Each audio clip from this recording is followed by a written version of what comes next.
Nasusuruka wenda Nasusuruka Shira nibeho Mazengira ijambo Mazengira ijambo Mawe n'ijuru Mazengira ijambo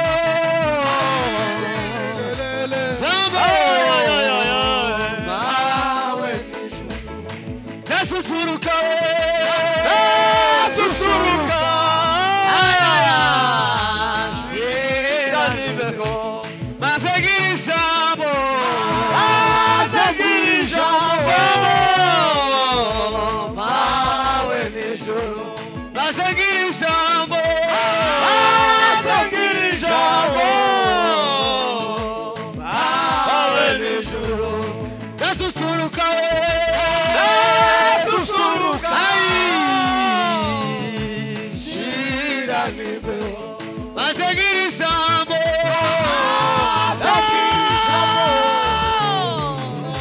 Mawe n'ijuru Mazengira ijambo Mazengira ijambo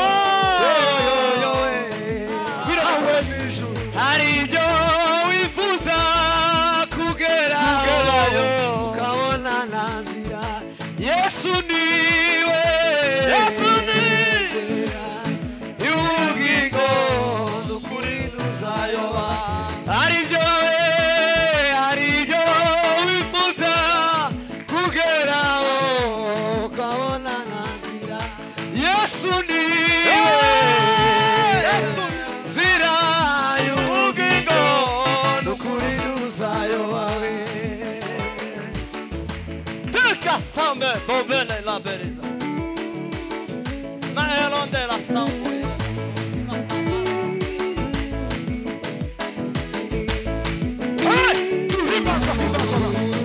Himbazwa Yesu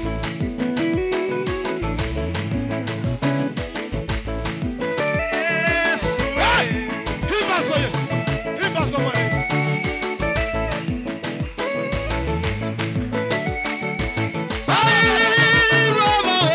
Baba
nifanane nawe.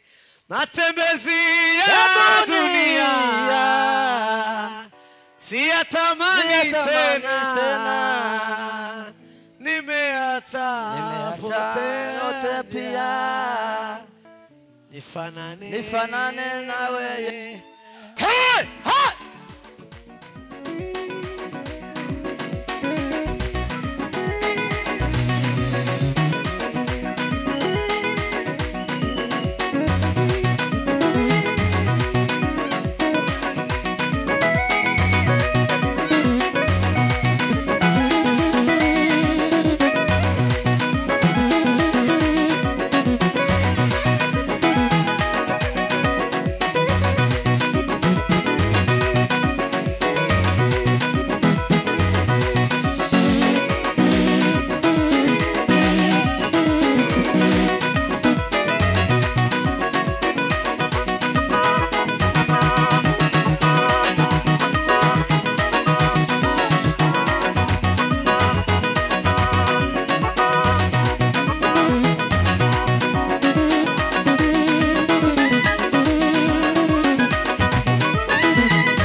Bwana asifiwe sana.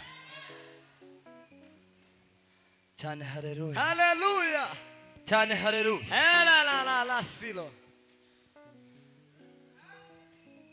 Imana ishimwe kubera ko tugeze muri uyu mwanya. Sinza ntinda na mikrofone. Abanzi barabizi. Sinyitindana kandi bagize neza. Kumpeza umwanya wa mbere. Asifiwe Yesu.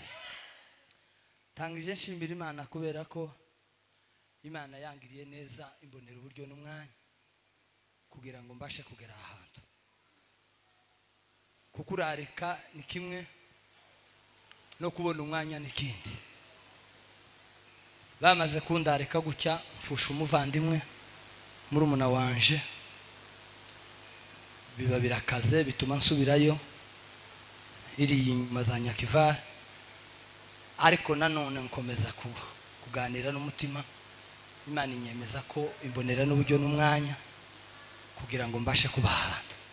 Imana yabikoze ihabwa icubahiro cyane. Haleluya. Ikigira kabiri, shimira Imana ku butumire bwayo. Atukuzo mirere. Iyi ministeri yavuze ngo ni gahunda, ariko iryo zina gahunda doze Imana icubahiro. Haleluya. Asifiwe Yesu. Amen. Icyatumye natwe tuza nuko natwe turibo. Umunsi gahunda yabayeho. Iri jambo ryitwa ngo gahunda. Ngo muzibukira bica gahunda. Ariko si umunsi gahunda yabayeho. Umunsi gahunda yabayeho ni umunsi Yesu yari kwagenda atembera. Ngo ashika hura n'impumyi. Ngo arangize guhura n'impumyi. Impumyi kaza yamireza ngo umwana wa Dawidi we, mbabarira. Abandi bakayibwira ngo cicika nawe ngo ahubwo umwana wa Dawidi wa, ngo bikora kuri Yesu. Baravuga ngo bamumuzanire. Haleluya. Haleluya. Nuwo munsi gahunda yabaye. Kandi ngo mpumye ngo ntiyari ifite yabe naho bisembe z'amaso. Ariko ngo Yesu yicara hasi ngo atobakona. Warangiza atangira guconga amaso. Gahunda ibirabaye. Ngigi yo zina ryanjye. Atukuze Yesu. Nuwo munsi gahunda yabayeho. Niyo mpamvu turi ba gahunda. Pawulo baravuga ngo ariko ngo muzamucaha. Abagira gute? Abica gahunda. Ngo mubacahire kure. Asifiwe Yesu. Rero dushimiye gahunda kubera kuko yadutekereje iratwizera nako tugomba kubana muri iki giterane. Turavuze ngo Imana ibahumugishe. Dushimiye abashumba duciye bugufi ku bwanyu. Asifiwe Yesu. Haleluya. Kubera kuko namwe barababwiye namwe muremera mubona ko ari ngombwa. Iyo bagutumiza wibaza ngo so urinde wewe nawe kunanje ndindi, ariko kandi duciye bugufi ku bwanyu. Turavuze ngo Imana ya Isiraheli ibahumugishe. Asifiwe Yesu. Shimiye mwene data uyu wicaye aha. Haguruka mama, haguruka. Yemwe nimukubita amashimwe. Asifiwe Yesu. Ko murabona uko meze gute? Meze gute? Nuko nari meze. Naje hano Nairobi meze gute? Ariko wari kubona ngo uri. Niwe wari kubona. Jewe nari mpumije akambira ngo chaha kamange. Yavuga ngo chaha kakomeza. Ariko uri yataja kuhaba. Habe naba bari bantumiye nti bari kumbona. Line zanje zari zavuyeho. Iyo line zivuye uko tuba tukibonanye ba ibintu ntibiba bicitse.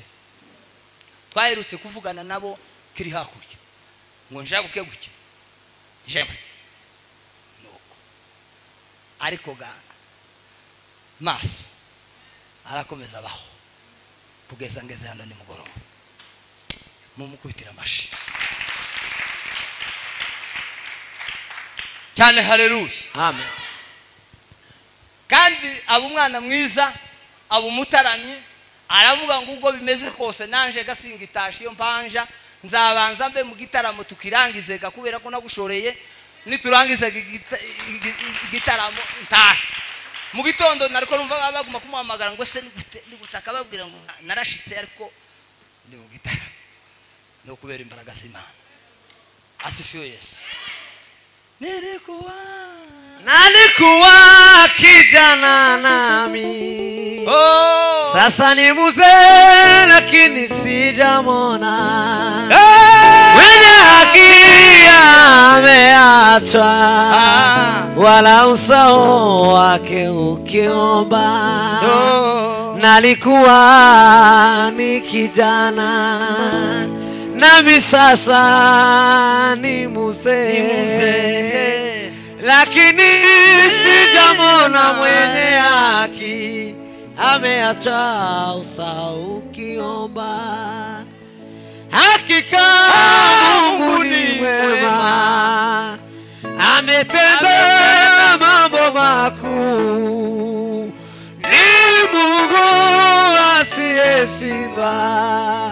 Hakika Mungu wangu ni mwema. Hakika Mungu ni mwema. Ametenda mambo makuu. Kubwanje hari ibyo yakoze. Ametenda mambo makuu. Kurinje hari umunsi bwari bwije kubwanje. Ariko hakika Yesu akatenda mambo makuu. Atukuza milele. Cyane. Haleluya. Yakoze ibihambaye. Niyo mpamvu mpagazana nuko Yesu yakoze ibihambaye. Ariko hari umunsi umwe mugoroba umwe bwari bwije ku buzima bwanje. Pamvuga ngo birarangiye. Ariko ametenda mambo makuru. Asifiwe Yesu. Amen. Kubera ko turabavuga batumwa benshi ndabwiriza umwanya mugufi amagambo nkabiri gusa. Kandi teme mwayumvishije ariko ndaza guhinduraho bukeya. Atukuze bimirere. Ariko hose ko turagana kuri Yesu. Asifiwe. Kandi munakire nindangiza gucye bamaze gusoma turama tuzina nimara n'amavuga amagambo abiri n'amanica. Amen. Sinza ntindana mikrofone. Oya, shimira Imana kubona abantu beza biwacu bose bari hano. Barushimisha Imana ibahumugisha. umusaza hariye inyuma Imana imugirire neza cyane haleluya. Ariko kandi turanezerewe. Turambure za Bibiliya rero. Umusomyi mwiza adusomere Zaburi 32 verse y'8. Umusomyi mwiza aho niho gusa tubwiriza tuganira. Zaburi 32 no ku murongo 32 no ku murongo wa 8 haravuga ngo nzakwigisha nkwereke inzira unyura, nzakugira inama, ijisho ryanje rizakugumaho. Ntimube nk'ifarashi cyangwa inyumbu zitagira ubwenge, zikwiriye guhatwa n'icyuma mu kanwa k'umukoba wo kwijosi. Utagira ibyo tizakwegera. Abanyabyaha bazabona imibabaro myinshi, ariko uwiringira Uwiteka imbabazi zizamugota. Mwabakiranutsi mwe munezerwe Uwiteka, mwishime mwabafite imitima itunganye mwese mwe, ibyishimo bibatere kuvuza impundu. Amen. Amen. Haguruka. Ngwino nawe wa. Tambuke muza mubango.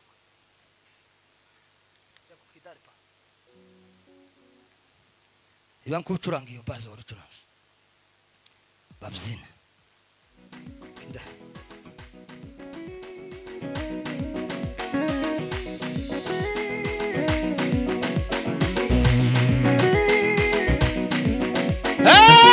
Nakanaudi alagagira. Ariko nini na ukutamba.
Asifiwe Yesu. Kwari gukenera ngo nabo bumva Imana. Atukuzomere. Twinjire mu ijambo. Umutwe w'ijambo navuze ndababwiriza hejuru ya Mwuka Wera. Babwire kugira ngo umuntu ngo tugire ubwenge. Bwana asifiwe. Iteme iravuga ngo tugire ubwenge. Asifiwe Yesu. Baguma gusoma bakavuga ngo tubane n'abantu bose iki. Asifiwe Yesu. Cyane haleluya. Ariko ndababwiriza impamvu zituma umuntu agira ubwenge. Impamvu zituma umuntu agira ubwenge ngo nuko yarakiriye mwuka wera. Mwuka wera akamubamo. Yamara kumubamo akagira ubwenge, akagira guhishurirwa byo kugira ubwenge ica agomba gukora. Asifiwe Yesu. Cyane haleluya. Bibiliya ijambo ry'Imana ryatubwiye ngo nzakwigisha. Ngo nzakwigisha. Kandi ngo nzakwereka inzira ngo unyuramo. Kandi ijambo riravuga ngo nzakugira inama. Kandi ngo nuwumva ibyo byose nkubwiye ngo ijisho ryanje ngo turizakuvaho. Asifiwe Yesu. Ijisho ryanje ngo turizakuvaho. Cyane haleluya. Yobu yabanye n'Imana. Yobu yarize yiga Imana. Kwiga Yobu ngo amara kwiga. Asifiwe Yesu. Abana n'Imana bakorana n'Imana. Bavugana n'Imana baganira n'Imana. Nukubera kuko yari yaragize ubwenge bukabije, ubwenge buboneye, ubwenge bwiwe butuma yiga Imana. Ngo arangize kwiga Imana atora Imana. Asifiwe Yesu. Igihe cyose wemeye kwiga, igihe cyose wemeye kumvira, igihe cyose wagize gahunda yo kwiga kugira ngo umenye, tacho tumudatora Imana. Atukuzwe Yesu. Ariko ikintu kizagituma udatora Imana, ikintu kizagituma utamenya, ikintu kizagituma uhora mu rujijo nukwanga kwiga. Atukuzwe mirere. Nukwanga kwiga. Umunyeshuri wese utarize, umunyeshuri wese udakunda ishuri, baza bakubitamwo gucya ikuru adashaka akamasohoka. Bagaza bama basohoka. Ngo bakubisamwe mate gucya utazuyumva. Imibari gucya. Bakamagenda bakaja guhagarara hali hansi. Bamara bagatera ubusaku bakaza bavuga ngo iminota ya nguse ko yatize. Bayizanaga ku kizami. Kurumva ko wofata utarize. Haleluya. Ariko igikenewe n'ukwiga. Igikenewe n'ukugira ubwenge bwo kwiga. N'ukugira gahunda wewe wenyine. Warangiza ukihangura kugira ngo wige. Igihe wize, igihe wagize ubwenge bwo kwiga, icyo ushaka cyose muri wewe kizakiba. Cyane haleluya. Icyo ukeneye cyose kizakiba. Ariko abantu ubu nyine bigezweho bari mu gukenera ibintu ariko baranze kwiga. Baranze kugira ubwenge bw'ubumenyi. Bwana tuhurumye sana. Cyane haleluya.